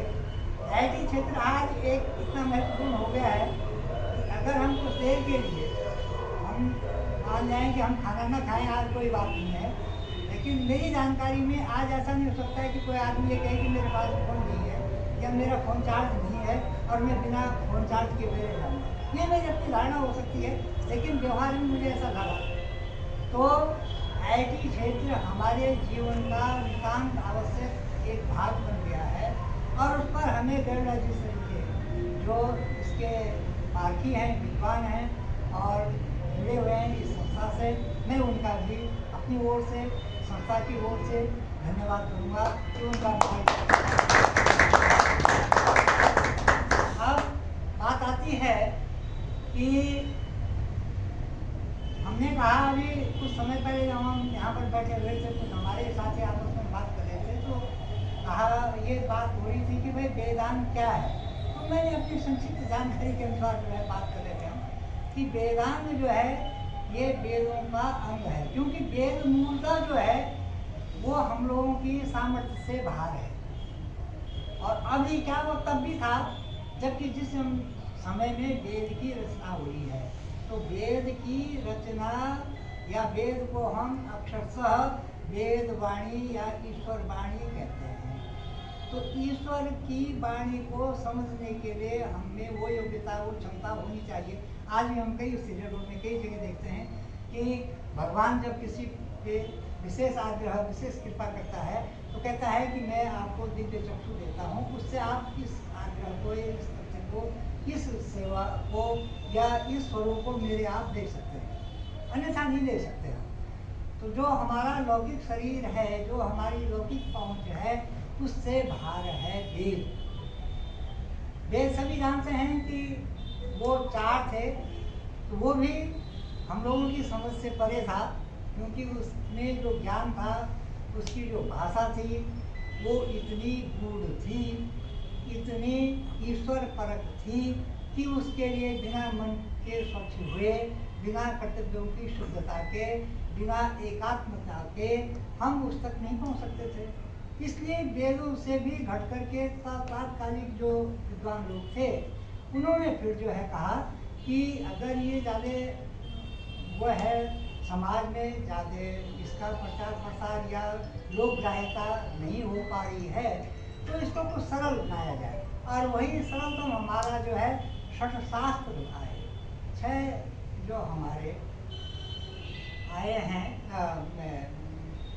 इनको शास्त्र की जगह जो है मैं कहूँगा इनको पुराण, ये हमारे आए पुराण। तो जो ये पुराण आए हैं, इन पुराणों में इन जो जटिलता थी उसको सरलता में व्यक्त किया गया ताकि वो जनमानस के लिए उपयोगी सिद्ध हो सके। संक्षेप में ही, मुझे ज़्यादा नहीं इसमें जानकारी है, नहीं इसमें ज़्यादा जाना चाहूँगा। उसके बाद जो है फिर आया है युग जो क्या कहते हैं इसका, पुराणों का, क्योंकि जनश्रुति के आधार पर पुराण माने गए और पुराण दोनों ही हैं, अलग अलग विचार हैं इसमें। अगर मैं गलत नहीं हूँ तो कुछ लोग मानते हैं कि जो पुराण हैं उनको आगे पहुँचाने के लिए गुरुकुलों में विद्वानों ने जो थे उसमें उन्होंने अपना आख्यान दिया, शिक्षा दी बच्चों को और आगे तक गए। कुछ लोग कहते हैं कि भाई नहीं, पहले जो है हमने ये सीखा है और उसके बाद में ये पुराण बने हैं। बहरहाल उसमें हम नहीं जाएंगे। हमारा कहना यह है कि ज्योतिष उन्हीं मूल वेद के अंगों में से एक है और वो भी बहुत महत्वपूर्ण अंग है। जितना महत्वपूर्ण अंग आयुर्वेद है कि हम स्वस्थ रहेंगे, उतना ही महत्वपूर्ण अंग ज्योतिष है कि हम अपने भविष्य को कैसे देख सकते हैं, हम क्या लेके आए हैं, हम अपने पिछला जो हमारा पास्ट है, जो हमारा भूत है, उसमें हम क्या हमने किया, क्या हम आए हैं और क्या हम करेंगे। ये सारी जो तीनों कालों की जो विवेचना है और तीनों कालों में जो योग्यतम कार्य करने की जो हमें सलाह मिलती है, जो हमें प्रेरणा मिलती है, जो हमें क्षमता उदयमान होती है, उसका एकमात्र स्रोत आयु और ये ज्योतिष। तो ये खुशी की बात है कि हमारे निकट के ही रहने वाले लोग हैं ये बाबू गुलियाल जी, और ये ज्योतिष में बहुत पढ़े लिखे आदमी हैं। ज्योतिष में इनकी रुचि होना ये पूरे समाज के लिए, हमारे लिए ये एक अच्छा विषय है। इनसे भी मैं आशा करूँगा कि ये ज्योतिष के मामले में इस जो हमारी ये पुनरुत्थान संस्था है, इसके द्वारा, इसके माध्यम से इस संस्था को, जिसका आज जो है बीजारोपण किया गया है, समय समय पर अपना योगदान देते रहेंगे। संस्था की ओर से बहुत बहुत आभार और धन्यवाद व्यक्त करना। अब यहाँ पर हमारे पंडित लोग हैं, विद्वजन हैं, क्योंकि जब बारी आ रही है कि भाई हम अपने जो हमारा समाज है, जो हमारे जीवन है, उसको हम कैसे करेंगे, तो इसमें एक चीज़ जो ज्योतिष है उसमें बहुत महत्वपूर्ण उसको स्थान दिया गया है कि जो हमारा कर्मकांड है, और कर्मकांड का मतलब हुआ कर्म को करने की प्रक्रिया, वो कर्मकांड है। और ये आप जानते हैं कि आज साइंस तो इसी पे ही डिपेंड है। वो कहते हैं कि हम थ्योरी नहीं मानते हैं, हम प्रैक्टिकल मानते हैं। जो प्रैक्टिकल है वही मुख्य है। तो क्रियात्मक किसी सिद्धि के लिए कोई मंत्र, जाप, तप, तपस्या, ये सब क्रियाएं जो हैं ये हमारे पुरोहितों के हाथ में है। और पुरोहित समाज को जो हमारी वर्ण व्यवस्था बनी थी तो उसमें ब्राह्मण को ये काम दिया गया था। आज अभी जो है किसी सज्जन ने बहुत बढ़िया उदाहरण दिया है, वो बल्कि हमारे अध्यक्ष जो हैं उन्होंने ये संभवतः ये कोट किया है ये शब्द कि पुरोहित हम उसको या ब्राह्मण हम उसको ही कहते हैं जो पूजा पाठ कर रहा है वही है ब्राह्मण, ऐसा नहीं है। बल्कि वो किसी भी वर्ग का, किसी भी जाति का, किसी भी क्षेत्र का हो, अगर उसमें ऐसी क्षमता है, अगर उसकी ऐसी अभिरुचि है कि वो इन कामों को करता है, तो उसको भी ब्राह्मण कहने में कोई झिझक नहीं है, और वो भी ब्राह्मण तुल्य है। उदाहरण में आया था यही कि ये भगवान राम के सम्मुख रावण हर तुलना में श्रेष्ठ था, ब्राह्मण भी श्रेष्ठ था। जितने वेद हैं, जितने शास्त्र हैं, जितने उपनिषद हैं, उन सबका ज्ञाता था रावण। इतना ज्यादा भक्त था कि उसने 10 बार अपने सिर काट करके भगवान शंकर के चरणों में अर्पित किया। तो इन सब को हम अगर देखते हैं तो एक अंग हमारा इस आज के आवाहन का पुरोहितगिरी भी है। और हमारे क्षेत्र में जो भी लोग हैं, जैसे हम या कोई और हैं, अगर कोई भाई बंद हमारा इस काम को कर रहा है तो उसको कदापि भी भेद भाव से न ले, उसको उसका जो मूल्यांकन है कमतर न करे। वो अपने में बड़ी चीज़ है। खाली रोटी कमाना ये किसी ज्ञान की कसौटी नहीं होती है। मैं तो मानता हूँ कि जो ज्ञान है उसको रोटी से जोड़ना ही नहीं चाहिए। रोटी आपके पीछे आएगी, आप रोटी के पीछे न जाएं। तो मैं इसी आशय से जो हमारा ब्रह्म ग्रंथ है उनका भी धन्यवाद करना चाहूँगा, इस संस्था की ओर से भी और व्यक्तिगत तौर पर भी, कि उनका भी सहयोग इस संस्था को मिलता ही रहेगा और वो भी हमारा सहयोग करते रहेंगे। अब जरा सा मैं आपका समय थोड़ा सा एक मेरी भी है एक छोटा सा प्रयास है।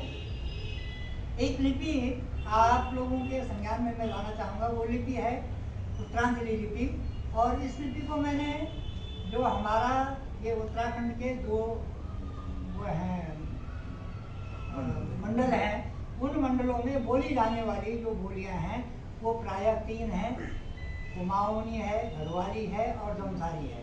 तो इन तीनों बोलियों को बोलते हुए हम न जाने कितना वर्षों हजारों वर्षों तक इसको बोल रहे हैं, लेकिन ये आज तक भी इसको भाषा का दर्जा नहीं मिला। और उसका एक मुख्य कारण है कि उसकी अपनी कोई लिपि नहीं थी।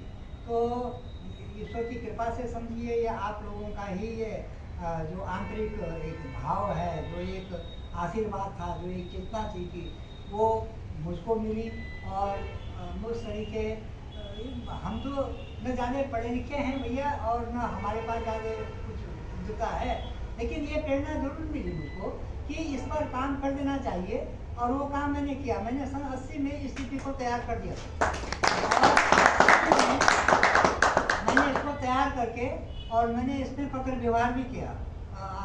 थोड़ा सा भले प्रसंग से हटके है। मैंने एक बार जो है पोस्टकार्ड लिखते थे हम अपने घर में भी, चाहे बीबी के लिए भी लिखना होता था पोस्टकार्ड, क्योंकि हमारे बीच में ऐसा नहीं था कि कुछ चीज़ें गुप्त होती थी। परिवार का सदस्य होने के नाते, चाहे बीवी हो या पति हो, स्पष्ट एक खुली किताब होती थी। तो हमने जो चिट्ठी अपने मिसेज के लिए लिखी, उसमें एक तरफ जो है इस लिपि में भी हमने लिखा। वो लिपि जब गांव में गई तो गांव वालों ने कहा ये क्या चीज़ है, सब कुछ लिखा है लेकिन ये क्या लिखा हुआ है। मेरे चाचा जी उस जमाने के मिडिल पास थे और बड़ा शार्प ब्रेन रखते थे वो। तो उन्होंने जो है वो मेरी मिसेज ने कहा कि ये क्या होगा। ससुर जी ने कहा कि भाई जैसे पता नहीं क्या लिख दिया उसने और क्या है कैसा है। जबकि मैं इसकी एक जो वर्णमाला है घर छोड़ के आया था कि जब कभी ऐसा हो तो आप देख लेना, इसको कर लेना। तो खैर नहीं हो पाया। तो उन्होंने जो है बड़े सच्ची दृष्टि से देखा। मैं आपको ये भी यहाँ पर स्पष्ट कर दूँ, सच्ची दृष्टि से देखा कि उसमें न जाने क्या लिखा है, इसमें किसके लिए लिखा है, क्या पता हमारे लिए लिखा है या किसके लिए। लेकिन दुर्भाग्य तो ये था कि जिसके पास लिख करके भेजा उसी को पता नहीं, तो अब किसी के लिए क्या लिखा है, क्या है। अब ये है कि ये सबसे हो गया था। मैंने इसमें रचनाएं भी की हुई हैं, मेरे पास इसकी कविताएं हैं, मेरे पास इसकी कहानियां हैं, मेरे पास इसका नाटक है, मेरे पास इसका सब कुछ है, सब विधाएं जो होती हैं सब कुछ है। लेकिन वो धरा का धरा रह गया क्योंकि उस लिपि को कोई जानने वाला था नहीं। जब मैं 2005 में सेवानिवृत्त हुआ, अपने घर पे आया, थोड़ा पारिवारिक दृष्टि से जो मेरी दायित्व थे वो हल्के हुए, तो तब मैंने फिर इस पर काम करना शुरू किया। तब मुझे फिर वो लिपि याद हुई और आज जो है मैं यही चाह रहा हूँ कि ये छोटा सा जो मेरा प्रयास है ये किसी के काम आ सके और इसका प्रचार प्रसार हो, ताकि हमारी ये बोली जो है बोली नहीं रह जाए, ये भाषा का रूप करे। और हम भी जो है भारत के जो संविधान में भाषाओं का जो स्थान है उसमें हमारी ये भाषा बन करके आए। बस ये मेरा आप लोगों से एक विनम्र आग्रह भी है और एक विश्वास भी है कि ये हम लोगों आप लोगों का है, मेरा नहीं है। आप कहीं इसको ये ना सोचना कि हर्षित दयाल का है ये। मैं तो आप लोगों का ये समझ लीजिए कि हितैषी मान लीजिए, या आप लोगों के पास आप लोगों के लिए कुछ कर सकता हूँ तो सो मैंने किया। इसका आगे काम अब आपका है, ये पूरा दायित्व तो आपका है, ये आप लोगों ने अब इसको निभाना है और आप लोगों ने वहाँ तक उसको पहुँचाना है। तो खैर ये मैंने अपनी बात कही और मैं पुनः इस पूरे प्रयास का जो कि ये पुनरुत्थान संस्था के द्वारा किया जा रहा है, इसकी भूरी भूरी प्रशंसा करता हूँ। आप सब यहाँ पर अपने अपने क्षेत्र के जो युवा लोग हैं जो इस संस्था को कार्य रूप में सहयोग देंगे, उन सबका पुनः अपनी ओर से, अपनी संस्था की ओर से बहुत बहुत धन्यवाद देता हूँ और भविष्य की आशा यही करता हूँ कि आप अपना समय समय पर योगदान देते रहेंगे। धन्यवाद।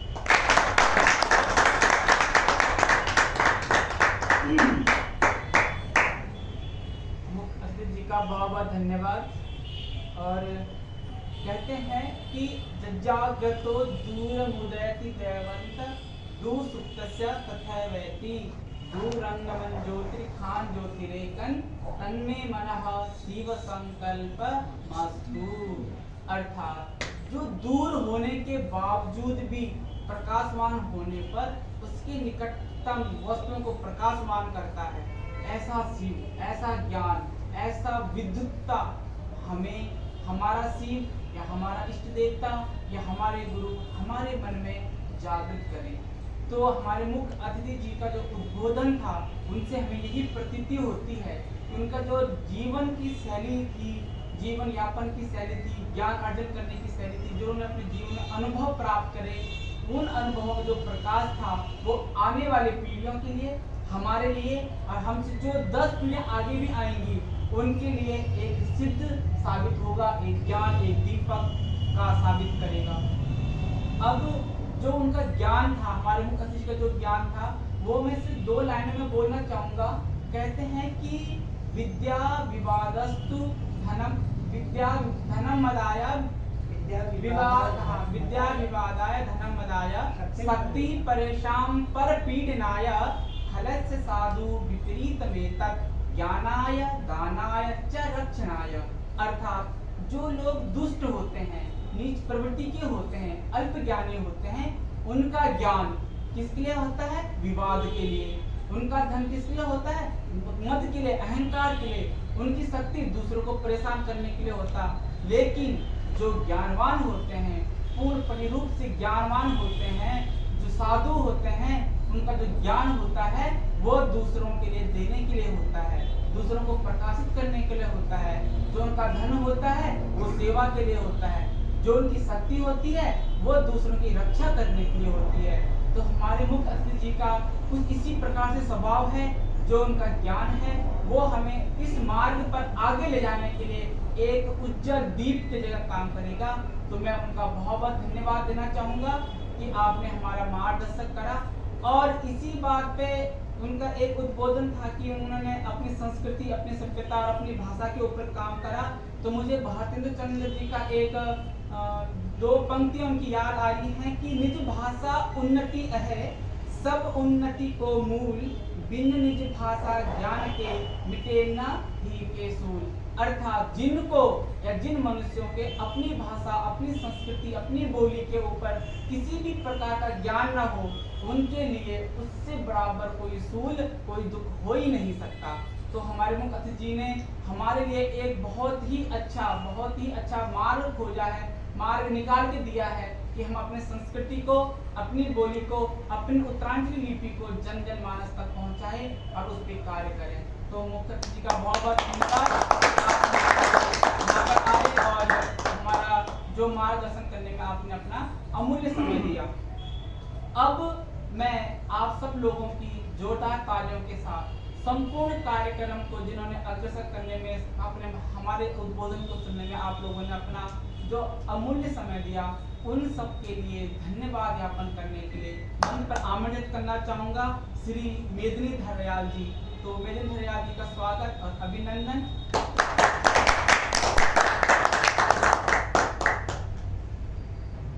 आज वेदांत शिक्षा के उद्घाटन समारोह में मैं अतिथियों का और वेदाचार्यों का, योगाचार्यों का और वरिष्ठ अतिथि एवं मुख्य अतिथियों का मैं आभार प्रकट करना चाहता हूँ, धन्यवाद करना चाहता हूँ।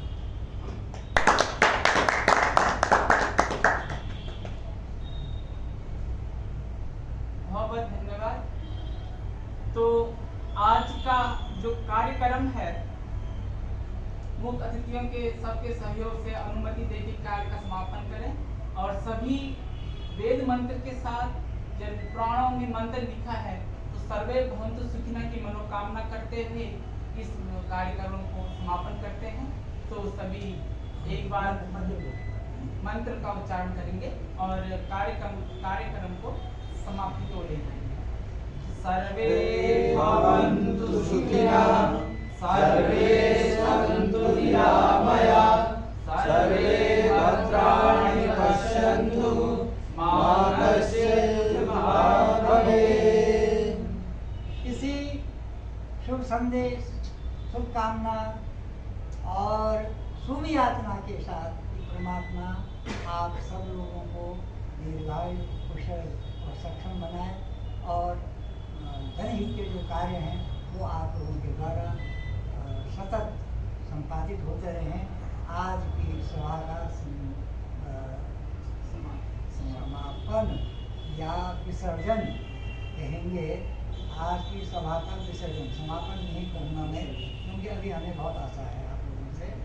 तो आज की सभा का विसर्जन हम यहीं पर आप सबकी सहमति से करते हैं, उसके लिए आज्ञा चाहते हैं।